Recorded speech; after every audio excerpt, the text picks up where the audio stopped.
all world leaders, distinguished delegates, partners, all Somalilanders. Today, I address you at a moment of historic significance for the Republic of Somaliland. After more than 3 decades of peaceful self-governance, constitutional order, and democratic practice, Somaliland has received its first formal international recognition as a sovereign and independent state. This development affirms an objective reality that has long existed. Somaliland meets the legal, political, and institutional criteria of statehood under international law.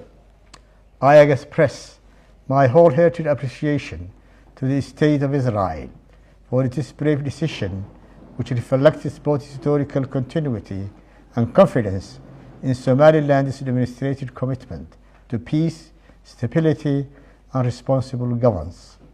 Somaliland's journey has been defined not by conflict, but by reconciliation, not by external intervention, but by indigenous peace building, and not by instability, but by sustained institutional development.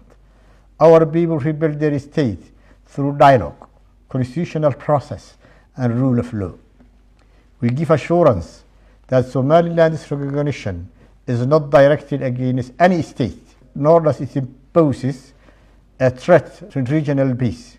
On the contrary, clarity of status contributes to stability. A recognized Somaliland strengthens cooperation, enhances security, and supports economic integration in the Horn of Africa and the Red Sea region. Regarding Somalia, we confirm that the peoples of Somaliland and Somalia share deep bonds of history, culture, faith, and economic interdependence. However, the shared ties do not require political unification under a single state. On the contrary, history has shown that previous trail of unity resulted in instability, injustice, and long-lasting harm.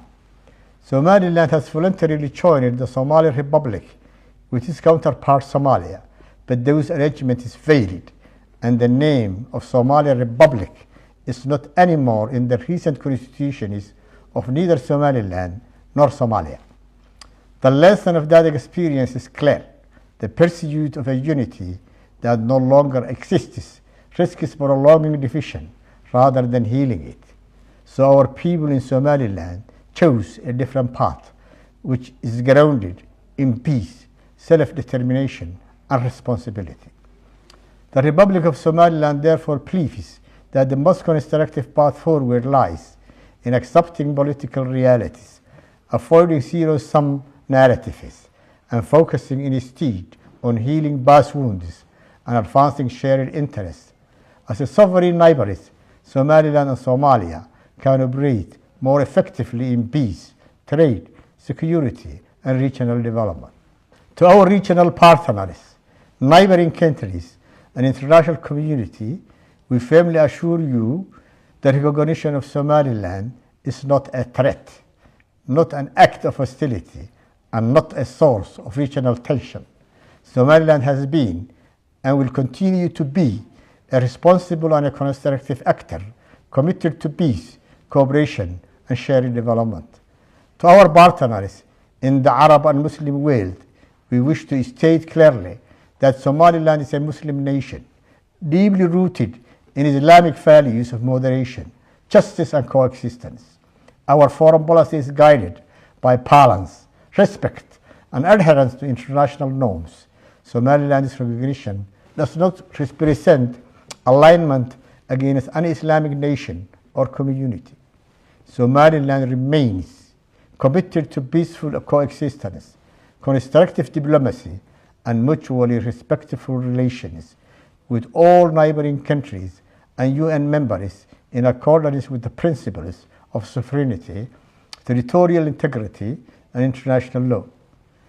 To the United Nations, African Union, IGAD member countries, the League of Arab States, the Organization of Islamic Cooperation, and the Commonwealth and international partners will reaffirm Somaliland's readiness to be admitted to a full membership in all international and regional organizations to fulfill the responsibilities that such membership entails. Somaliland respectfully invites member states and international institutions of the above-mentioned organizations to engage with Somaliland because of facts, international law, and shared interests. This moment represents not an end, but a historical and a responsible beginning, guided by cooperation, regional integration, multilateralism, and shared commitment to peace. Thank you.